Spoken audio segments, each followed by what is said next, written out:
इस news के प्रायोजक है Aai vision academy. 1st to 10th admission सुरू। 12 इमाम चौक, सोमवारपेठ, सोलापूर। सोलापूर शहरात घातक शस्त्राचा वापर करून ठार मारण्याचा प्रयत्न करणारा तौफिक जावेद बागवान वय 31 राहणार मित्रनगर याला सोलापूर व धाराशिव जिल्ह्यातून 2 वर्षासाठी तडीपार करण्यात आले आहे। हा आदेश 24 नोव्हेंबर रोजी पोलीस उपायुक्त विजय कबाडे यांनी काढला आहे। तडीपार तौफिक बागवान याच्यावर सन 2016, 2018, 2022, 24 व 25 मध्ये विविध साथीदारांसह दंगा करणे, मारामारी करणे, महिलांवर अत्याचार करणे यासारखे गंभीर गुन्हे जेलरोड पोलीस ठाण्यात दाखल झाले होते। पोलिसांनी तौफिक बागवान याच्या तडीपारतेचा प्रस्ताव पोलीस उपायुक्त कबाडे यांच्याकडे पाठवला होता। त्यानुसार आता त्याच्यावर तडीपारतेची कारवाई झाली आहे। सोलापूर व धाराशिव जिल्ह्यातून 2 वर्षासाठी त्याला तडीपार करण्यात आले आहे। तुमच्या मुलांच्या यशासाठी सर्वोत्तम ठिकाण Aai vision academy. Tuition classes for 1st to 10th, सर्व विषयांची खात्रीशीर तयारी, प्रशस्त क्लासरूम्स, बसण्यासाठी बेंच, लिहिण्यासाठी ग्रीन बोर्डची सुविधा, इंग्लिश, गणित, विज्ञान आणि इतर विषयांसाठी तज्ञ अनुभवी शिक्षक, आठवड्याला रिव्हिजन,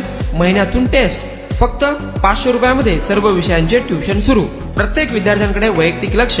आजच प्रवेश घ्या। आई विजन अकॅडमी, 12 इमाम चौक, सोमवारपेठ, सोलापूर।